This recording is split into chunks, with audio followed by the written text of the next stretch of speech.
आपापल्या समाजासाठी लढून आपापल्या जातीचं राजकारण केलं जात आहे, तेव्हा मी जातपात मानत नाही हे म्हणणं राजकीय दृष्ट्या नुकसान नाही का? नाही, पण मला असं वाटतं की अख्खा समाजच्या समाज हा काही जातपात मानत नसतो. त्यातले काही राजकारणापुरता काही गोष्टी लोक या सगळ्या गोष्टी करत असतात. पण माझा विश्वास आहे की ह्या सगळ्या जातीपातीच्या सगळ्या भिंती काढून महाराष्ट्र एकदा उभा राहील, नक्की उभा राहील. मी त्याला नक्की उभा करेन.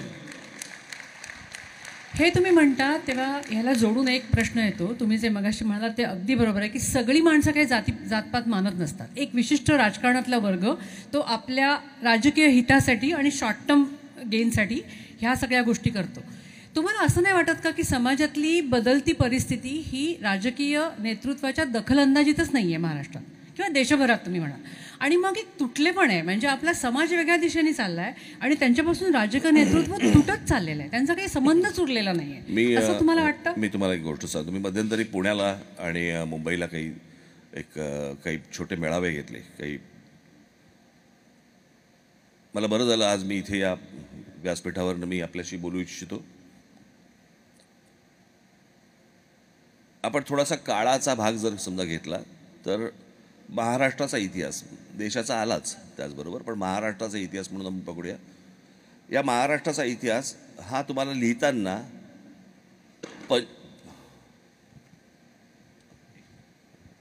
काय झालं नाही, काहीतरी खाली पड. 95च्या आधी आणि 95च्या नंतर तुम्हाला असाच लिहावा लागेल. 95च्या अगोदरपर्यंत एक प्रकारची थोडी बहुत शांतता होती, कळलं का? 91ला म्हणजे राजीव गांधी गेल्यानंतर ज्यावेळेला नरसिंहराव ज्यावेळेला पंतप्रधान झाले, त्यांच्या इकडे अर्थमंत्री मनमोहन सिंग ज्यावेळेला झाले, त्याच्यानंतर ते गॅट डंकेल आणि या सगळ्या गोष्टीतनं मार्केट ओपन झालं. जग हे तुमच्यासाठी उघडं झाल्यानंतर जो चळवळीमधला, राजकारणामधला, इतर सगळ्या भागांमधला असा जो शिक्षित मध्यम वर्ग जो होता, आज अनेक जण ह्याच्यामध्ये बसलेले असतील, हे त्याच वर्गातले लोक आहेत. तो शिक्षित मध्यम वर्ग हा 91 नंतर, त्याच्या अगोदरचे अनेक लोक आले असतील, पण 91 नंतर झपाट्याने बाहेर पडायला लागला. आणि तो शिक्षित, ह्या सगळी गोष्टी तुम्ही कुठचंही चळवळ काढून बघा, तुम्ही आंदोलनं काढून बघा, तुम्ही राजकीय पक्ष काढून बघा, तुम्ही काही काढून बघा, जो उच्च शिक्षित मध्यम वर्गाच्या हातामध्ये सगळ्या गोष्टी होत्या आणि जो गरिबांमध्ये आणि श्रीमंतांमधला तो दुवा होता, तो दुवाच बाहेर गेला. जे आत्ता भारतामध्ये आहेत ते राजकारण आणि या सगळ्या गोष्टींपासून दूर झालेत. आणि त्याच्यानंतरचा जो मध्यम वर्ग घडला तो दुर्दैवाने तितका शिक्षित नव्हता किंवा नाही आहे. आणि म्हणून तुम्हाला आत्ता जे राजकारणाचं जे काही सगळं मातेरं झालेलं दिसतंय ते सगळं त्याच्यात नाही. त्याचबरोबरीने 95 नंतर मोबाईल फोन आले, इंटरनेट पासून सगळ्या गोष्टी, भारतामधलं बोलतोय मी, इथे अगोदर कधी आलं असेल मला माहीत नाही, पण मला एकदा आठवतं आम्ही जुनं ज्यावेळेला TV पाहत असो आपण त्यावेळेला MTVचे गाणी लागायची माहिती, MTV. आणि त्यावेळेला आपल्याला असा प्रश्न पडायचा, अरे एक फ्रेम धड दाखव.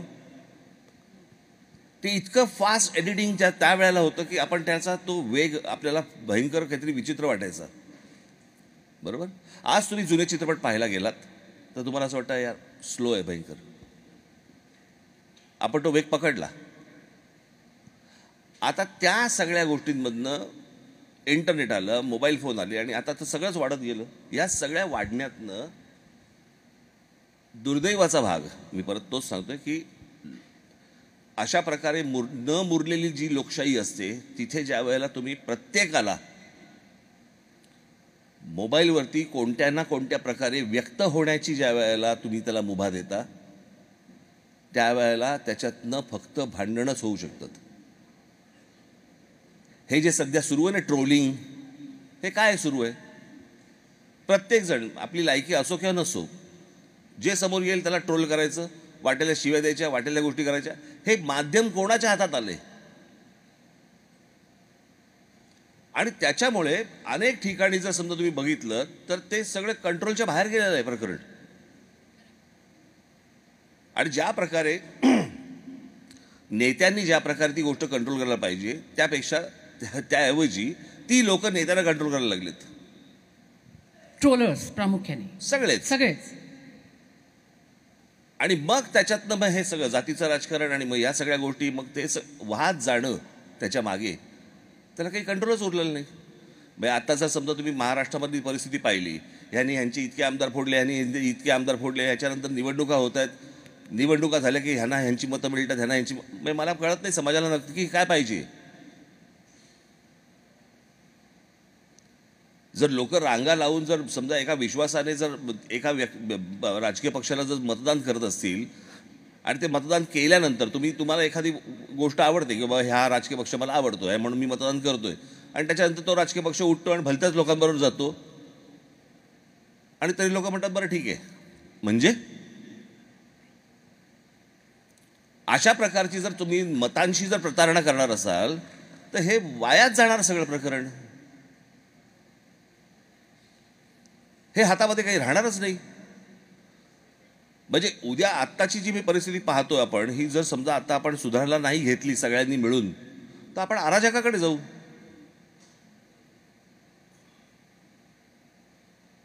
कोणीच कोणाला कंट्रोल करत नाहीये. म्हणजे साधी गोष्ट, तुम्ही आता आज अमेरिकेमध्ये तुम्ही पोलिसावरती हात उचलू शकता का? नाही उचलू शकत. आपल्याकडे भारतामध्ये जर समजा महाराष्ट्रामध्ये कोणी येतं बाईकवरनं येतो, पोलिसाच्या कानफडीत मारतो, पुढे काय होत नाही, त्याला 1 दिवस जेल होते, पुढे बाहेर सोडून देतात. पोलिसावर हात टाकता तुम्ही?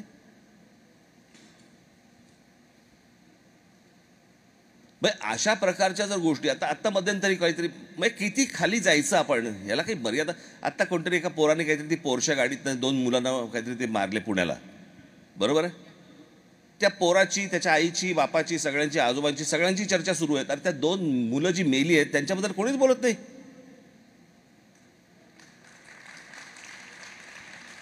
कोणत्याही टेलिव्हिजन चॅनलवरती त्या मुलांच्याबद्दल काही बोललं जात नाही, त्या मुलांच्या आईवडिलांबद्दल बोललं जात नाही. ती मुलं कुठून तरी बाहेरून शिकायला आली होती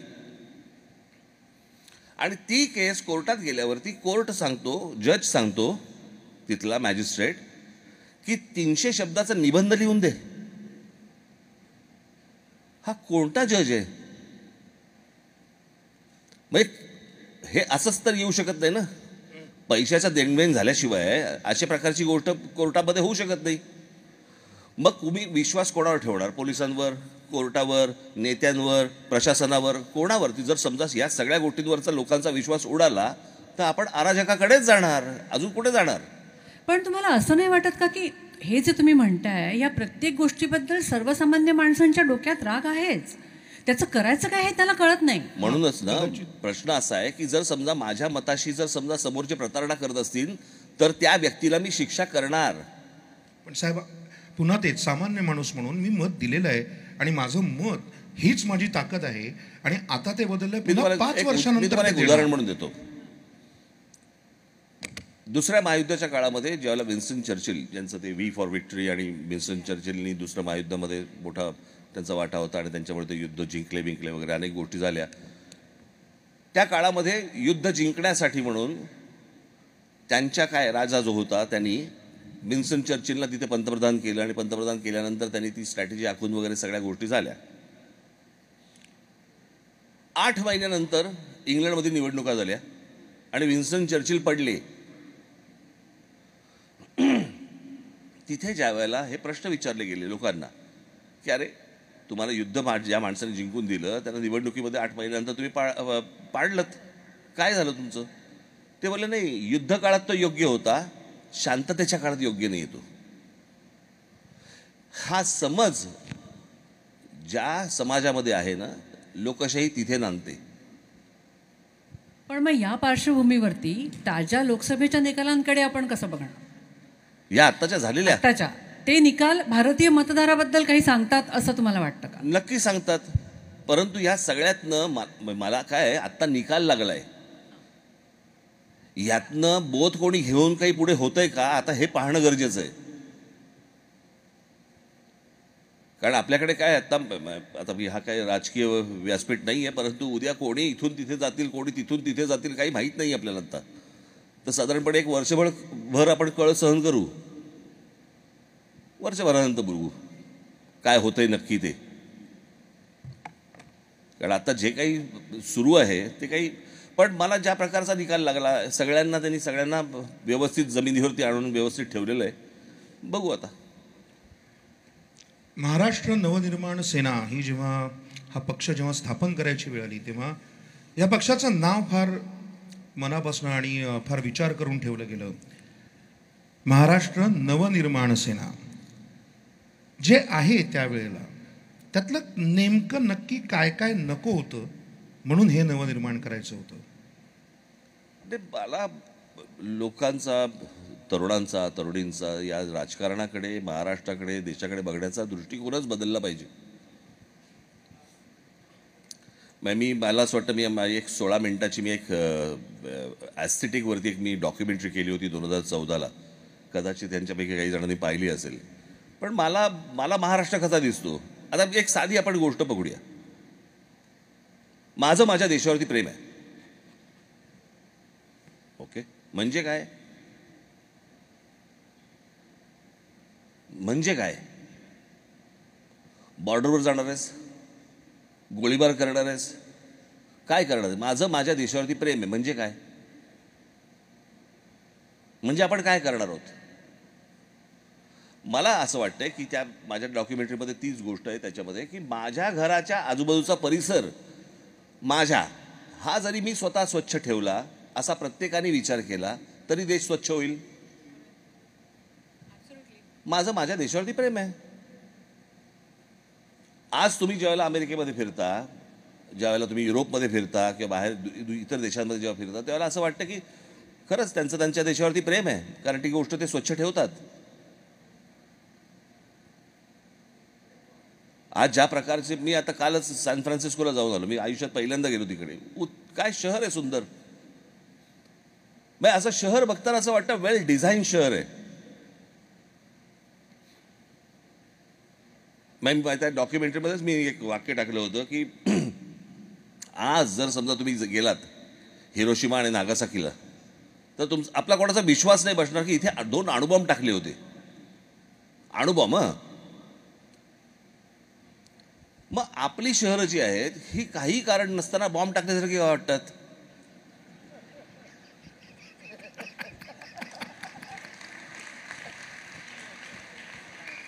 याचं कारण ते जे स्वतःचं समजणं ही जी गोष्ट आहे ना, ती समजली जात नाही. मला असं वाटतं मी आपल्या त्या तुमचं काय व्हॉट्सअप वगैरे काही असतील तर मी त्याच्यावरती मी ती पाठवीन. मला असं वाटतं आपण जरूर बघावं. त्याच्यात माझं मत मांडलं आहे, माझ्या महाराष्ट्राबद्दलचं मत मांडलं आहे आणि एकूणच देशाबद्दलचं मत मांडलं आहे मी ते, की मला देश कसा दिसतो, माझा महाराष्ट्र कसा दिसतो, आणि मग त्याच्यातनं पुढे मग माझा मराठी माणसाने कसा विचार केला पाहिजे. मग मी तुम्हाला एक उदाहरण म्हणून सांगतो. माफ करा. एकदा बादल आले होते, पंजाबचे मुख्यमंत्री, आणि माझ्या हस्ते आणि देवेंद्र फडणवीस यांच्या हस्ते त्यांचा सत्कार होता पुण्यामध्ये. फडणवीसांना काहीतरी यायला वेळ थोडासा होता आणि मी आणि बादलांनी गप्पा मारत बसलो. आणि बादलांनी मला विचारलं की जरा मला महाराष्ट्राबद्दल जरा सांगा काय काय काय. मी आपला उत्साहात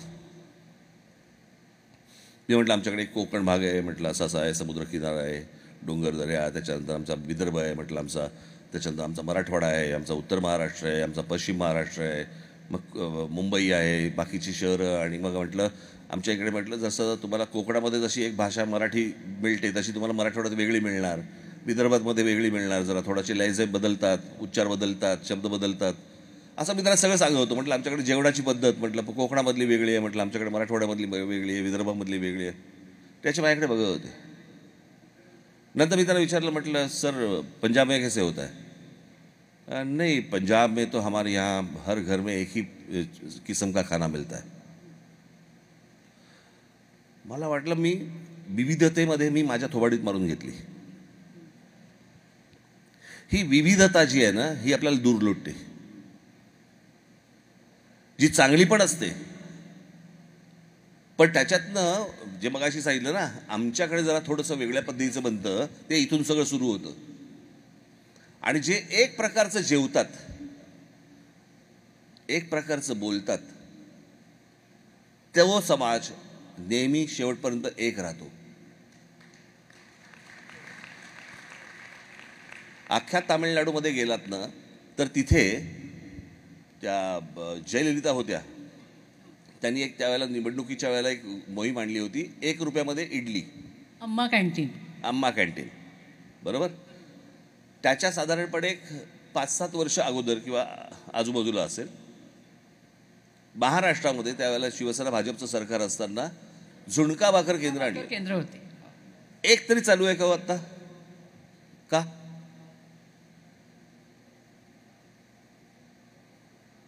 कारण आमच्यासारखा झुणका नाही बनत इथे. प्रत्येक विभागात झुणक्याची चव पण वेगळी आहे. प्रत्येक ठिकाणचा झुणका वेगळा आहे. आता आमच्याकडे जर झुणकाच प्रत्येक ठिकाणी वेगळा मिळणार असेल, आम्ही एका शब्दात एका चालीत कसं बोलायचं?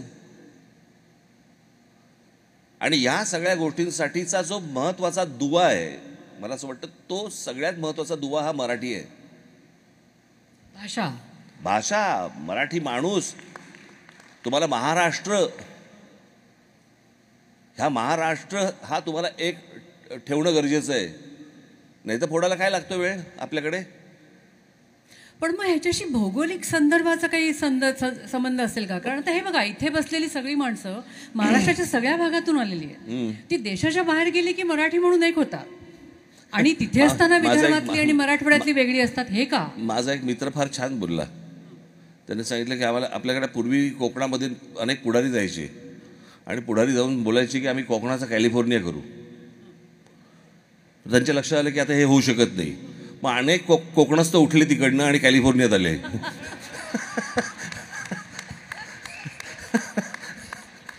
काय तिकडे नाही होऊ शकत म्हणे. त्यांनी कॅलिफोर्नियातच कोकण आणलं असं म्हणाला.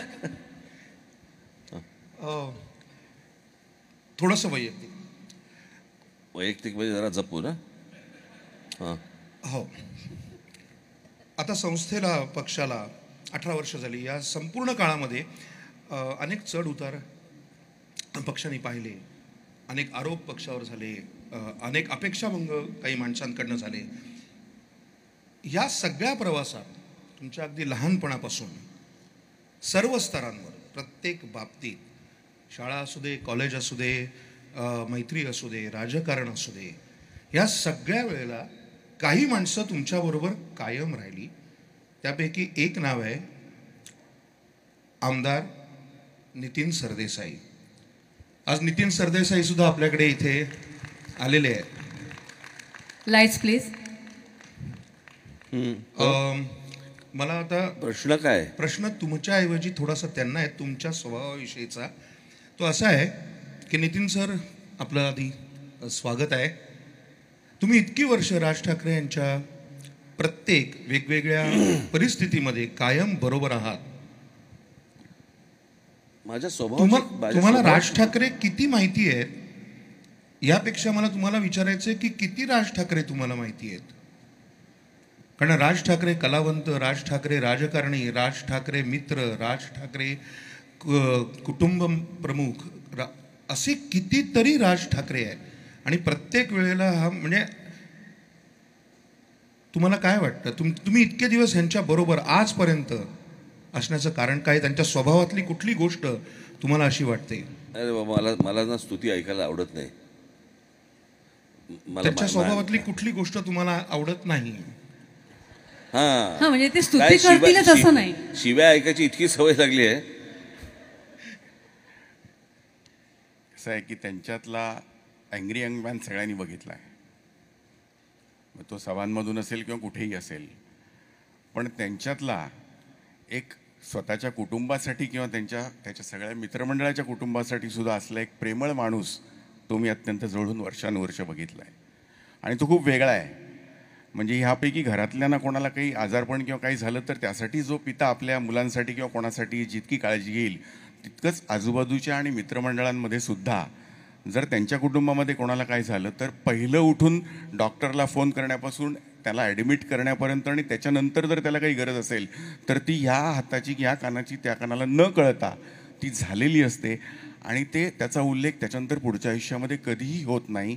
हे राज ठाकरे मी अत्यंत वर्षानुवर्ष जवळून पाहतोय आणि ते वेगळे पण या नेत्यामध्ये नक्कीच आहे.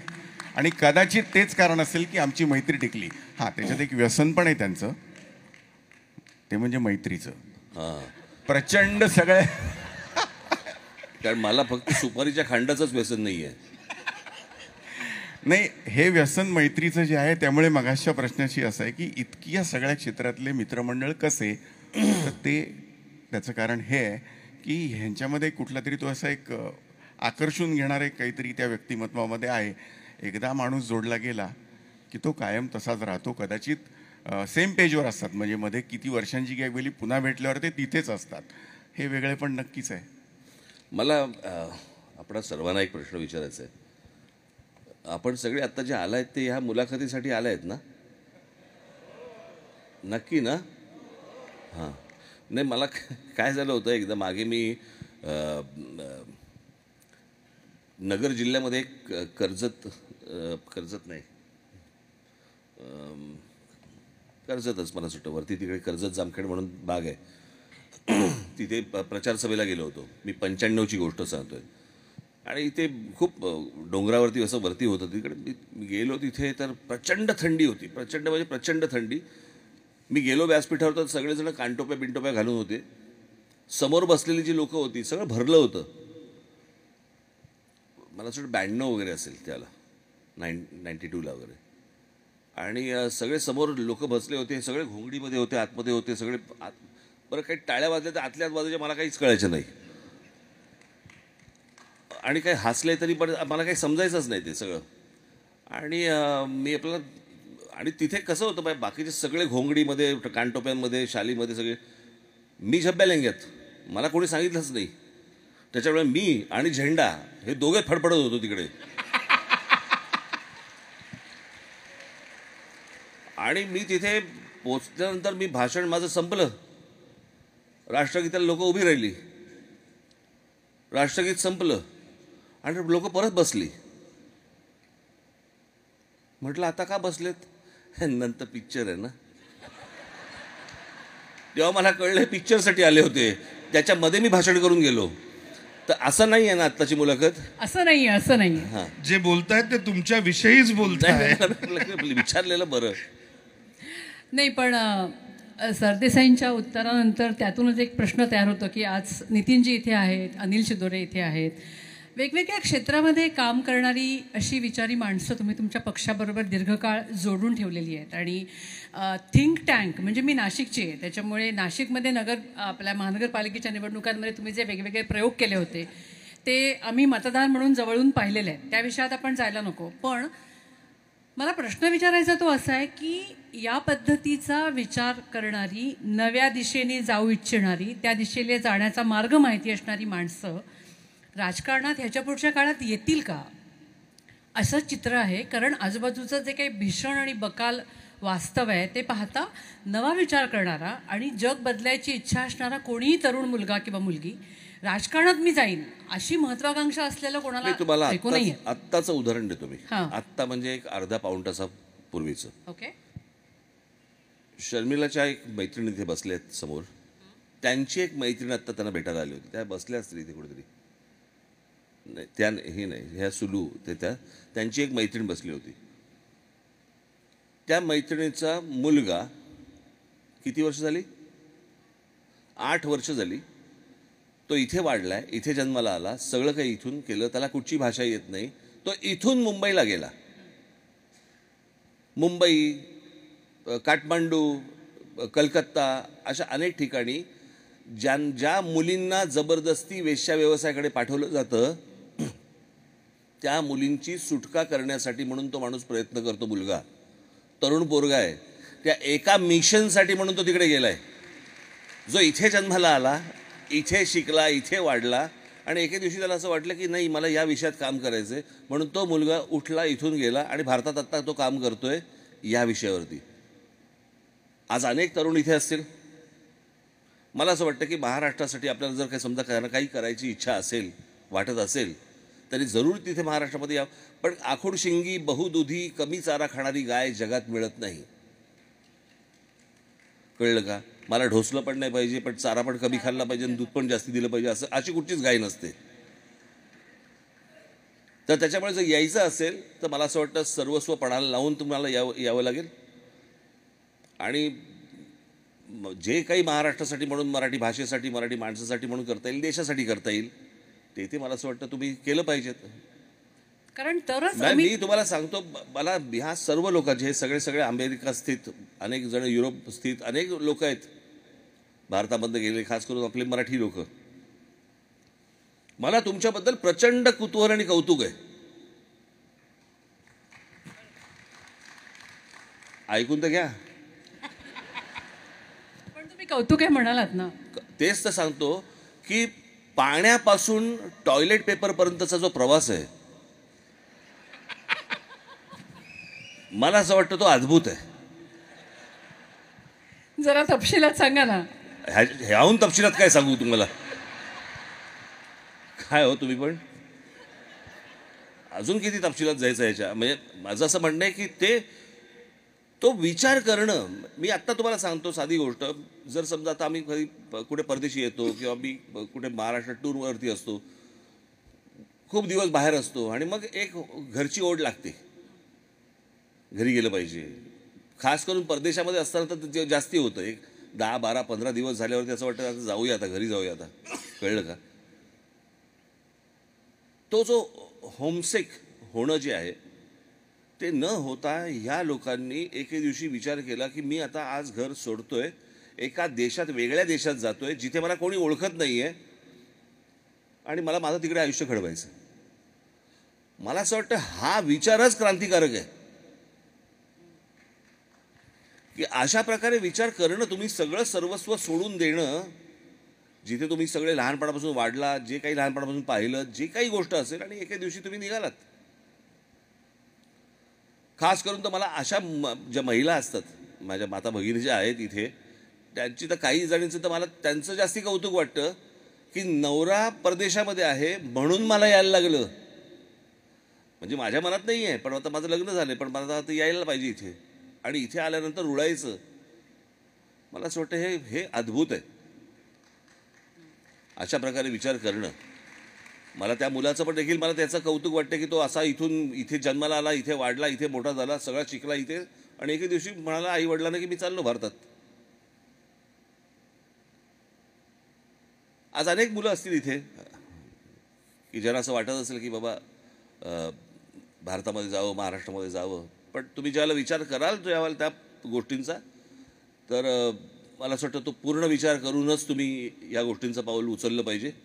कारण परत टॉयलेट पेपरवरनं पाण्यावर यायला हां थोडंसं वेळ लागेल. हां नाही, तुम्ही आत्ता म्हणालात ते अगदी बरोबर आहे, पण तरी देखील आज इथला नुसता तरुण वर्ग नाही, तर आपल्याकडचा सुद्धा तरुण, भारतातला तरुण, महाराष्ट्रातला तरुण वर्ग आज राजकारण म्हणलं की नको म्हणतो. हो. आणि असं असेल तर मी तुमच्याच प्रश्नाला थोडासा पुढे हे करतो की असं असेल आणि इतकं चित्र विदारक असेल, तर ती जी राजकारणात येणारी मुलं आहेत ती फक्त मवाली, टगे अशाच पद्धतीचं चित्र दिसतं, कार्यकर्त्यांच्या पद्धतीचं. नाही, इतकं वाईटही नाही आहे. नाही, मला खरंच असं विचारायचं की शिक्षित तरुण मुलगा राजकारणात येतो, मला यायचं आहे, कदाचित आपल्या अमित ठाकरेंची पुढची पिढी, त्यांना कोणीतरी सहकारी हवा, जो शिक्षित हवा, जो शिकलेला हवा. तर अशासाठी, हे होण्यासाठी महाराष्ट्र नवनिर्माण सेना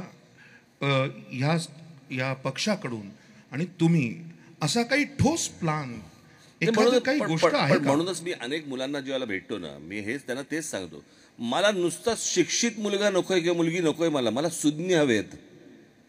पण ते किती मिळायचे आणि कुठून? आपल्याकडे आहेत की खूप लोक आहेत ना, हजारो लाखो लोक आहेत, फक्त त्यांना अप्रोच नसतो, भेटू शकत नसतात. सो मी जाऊन भेटतो त्यांना अनेक जण मला भेटायला घरी येतात. माझं तुम्हालाही सगळ्यांना सांगणं आहे की या सगळ्या गोष्टींमध्ये जे तुम्ही परदेशामध्ये पाहिलं, जे काही तुम्ही शिकलात, जे काही अनुभवलं, ते मला असं वाटतं ती सगळी शिदोरी एकदा महाराष्ट्राच्या वाटेला आणा. कारण एक्झॅक्टली पुढचा प्रश्न हा आहे, हा प्रेक्षकांमधून आलेला प्रश्न आहे. आम्ही आधी असं काल परवापासून तुमच्या ॲपवर सांगितलं होतं की साहेबांना कोणाला काही प्रश्न विचारायचे असेल तर साहेब म्हणाले होते की अगदी जरूर विचारा. बहुतेकांच्या प्रश्नांमध्ये साम्य होतं, म्हणून अगदीच योग्य आणि या संदर्भातले प्रश्न आहेत तो मी आत्ता म्हणालात म्हणून तरी आणि मागच्या प्रश्नाकडे मी पुन्हा येणारच आहे अगदी नक्की. अनेकांनी असं विचारलेलं आहे की आम्ही इथे आलो, इथे राहिलो, इथे मोठे झालो, पण तरी देखील भारतासाठी, भारतातल्या लोकांसाठी काहीतरी करण्याची आमची मनापासून इच्छा असते. पण फार तर फार काय तर इथून उचलून थोडेसे पैसे कुठल्या तरी वेगळ्या संस्थेला द्यायचे इतपतच होतं. ह्यापेक्षा वेगळं आम्हाला काही भारतात येऊन तुमच्याबरोबर, तुमच्या पक्षाबरोबर काही करता येईल का? तुम्ही आम्हाला या बाबतीत काही सल्ला देऊ शकता का? तुम्हाला काही वेगळा मार्ग दिसतो का? हा जवळपास 200 पैकी 75 ते 80 प्रेक्षकांनी हा प्रश्न विचारलेला होता. मला असं वाटतं की ते सगळे महाराष्ट्रामधनं आलेले आहेत. मी महाराष्ट्रामध्ये आहे. जे जग त्यांनी पाहिलंय त्यातलं काय उचलून महाराष्ट्रामध्ये आणता येईल हे मला असं वाटतं त्यांनी एकदा ठरवणं गरजेचं आहे. मी हात पसरायला तर तयारच आहे, पण नुसतेच उचलून पैसे द्यायचे असल्या गोष्टी करू नका. कळलं का? तसे तर मग असे खूप लोक असतात. पण प्रश्न असा आहे, काय जगातली सगळ्यात श्रीमंत गोष्ट म्हणजे महागडी गोष्ट जर कुठची असेल ना, तर ती काही हिरे मोती माणके नाही आहेत, सोनं नाही आहे. कल्पना ही जगातली सगळ्यात महागडी गोष्ट आहे. आज जे इथे तुम्ही सगळेजण इथे आलेले आहेत, अनेक ठिकाणी ॲपलमध्ये काम करतायत. ॲपल ही एक कल्पना आहे. कल्पनेतनं व्यवसाय उभा राहिला आहे, पण ती एक कल्पना आहे ना, की माझा फोन असा असेल, माझी गोष्ट अशी असेल, ही एक कल्पना आहे. सो प्रत्येक गोष्ट ज्यावेळेला उभी राहते, व्यवसाय उभा राहतो, ती एक कल्पना असते. आणि मला असं वाटतं कल्पनाच सगळ्यात महागडी असते. तर अशा काही कल्पना जर समजा माझ्या तरुणांकडे, तरुणींकडे किंवा इतर कोणाहीकडे जर समजा असतील, मला असं वाटतं मी तुमच्याशी बोलायला तयार आहे, चर्चा करायला तयार आहे. त्याच्यासाठी जी काही मदत म्हणून तुम्हाला महाराष्ट्रामध्ये लागेल, राज ठाकरेला तुम्ही गृहीत धरा. याहून पलीकडे मी काय सांगू? आता तुम्ही जो कल्पनेचा विषय मांडलात, सगळ्यात महागडी गोष्ट काय असते तर ती कल्पना, त्या तुमच्याकडे आहेत म्हणून तर तुमचं एवढं मोठं वलय महाराष्ट्रातल्या तरुण पिढीवरती आहे.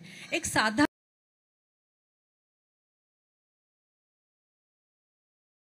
वरच्या भाषणातला तो ट्रॅक्टरवरचा शेतकरी अजून महाराष्ट्र विसरलेला नाहीये, इतकी वर्ष झाली तरी. आता ह्या गोष्टीला ही तारीख होती 9 मार्च 2006, त्याला आता 18 वर्ष उलटली.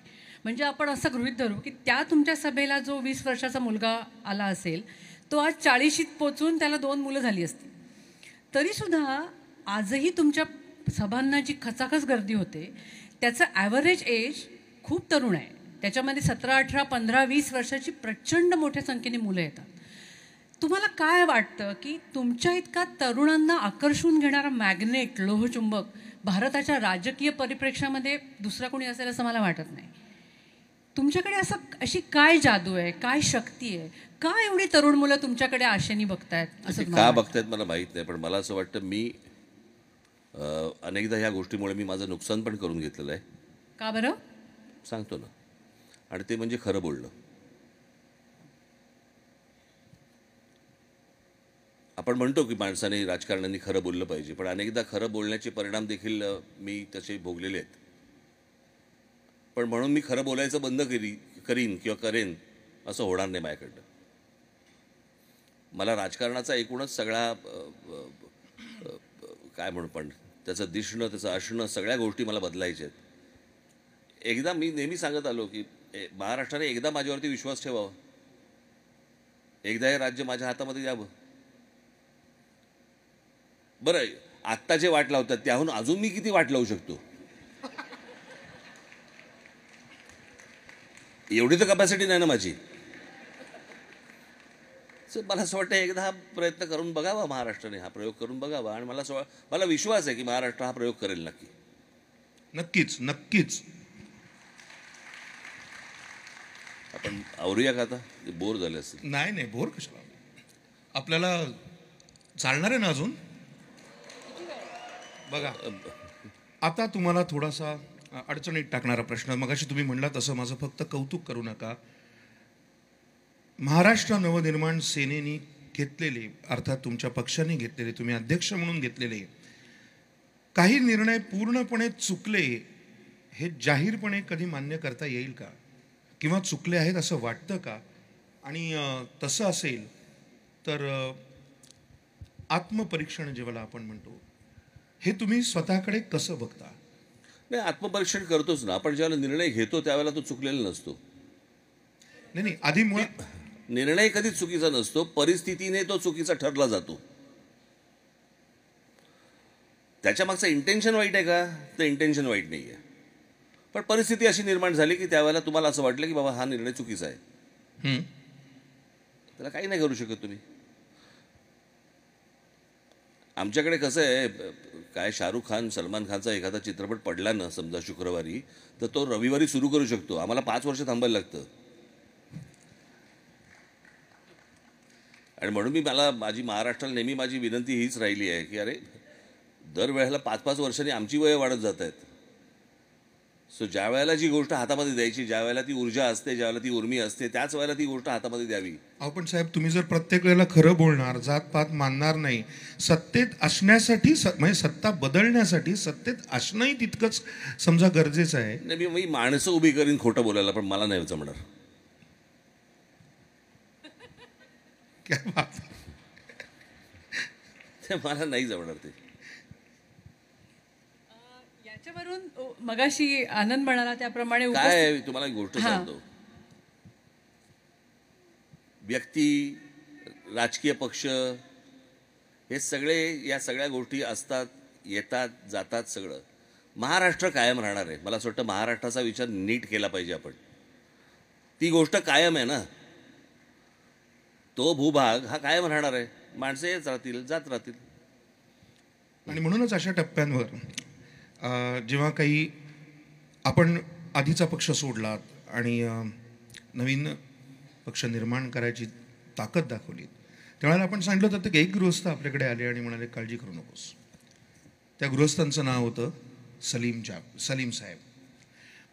आताचा प्रश्न 3 माणसांविषयी आहे. एक म्हणजे त्यांना आपण एकत्र म्हणतो म्हणून सलीम जावेद साहेब, 2 बाबासाहेब पुरंदरे, आणि 3 अर्थातच शिवाजी महाराज.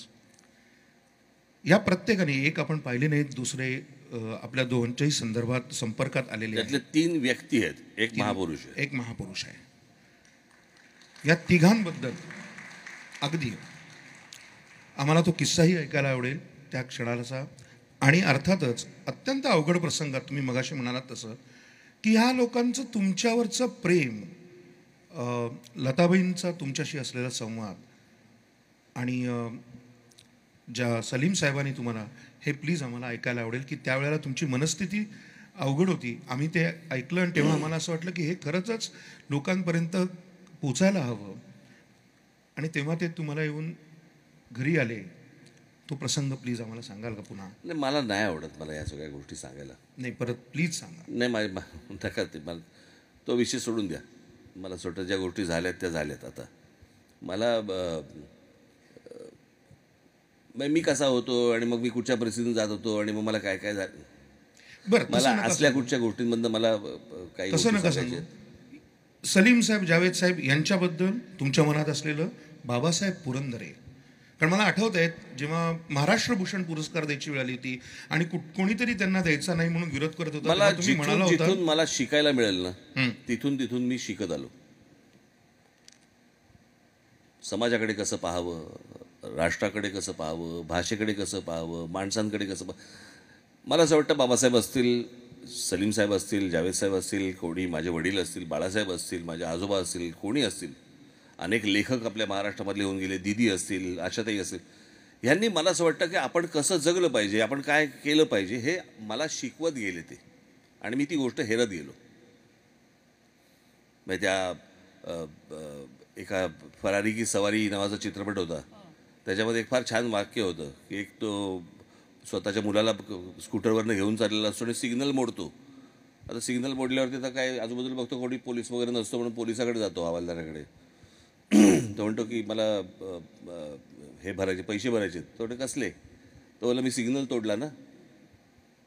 तो बोला सिग्नल तोडला? कुठे तोडला? पण तो मागच्या सिग्नलला.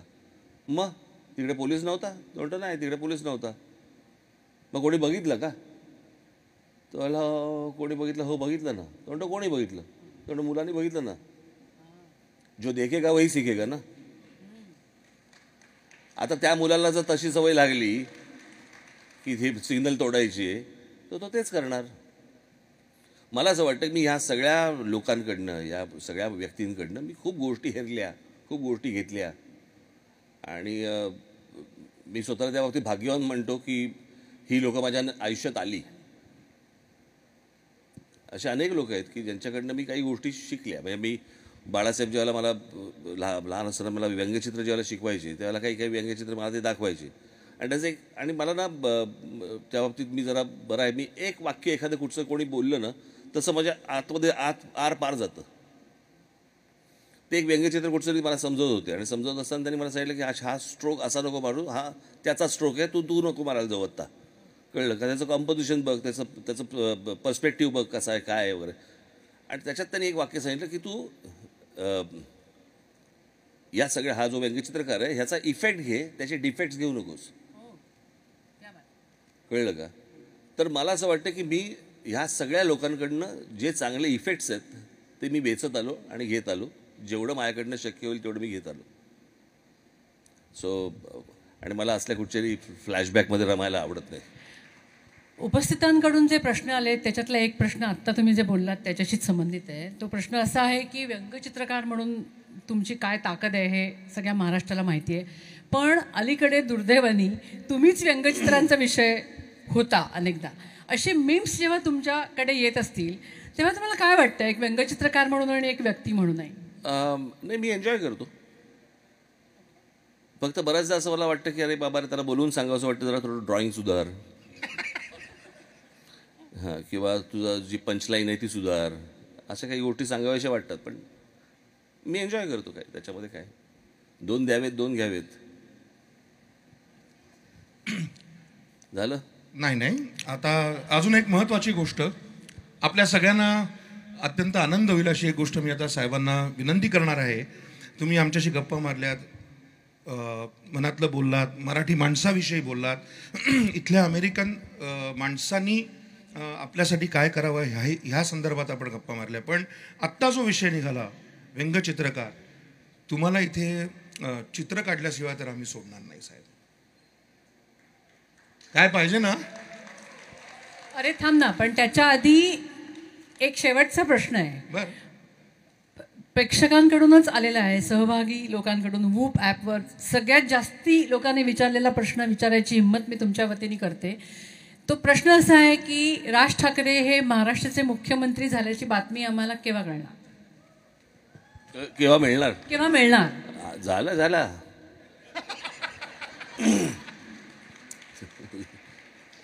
हे काय मॅटर्निटी होम थोडी आहे.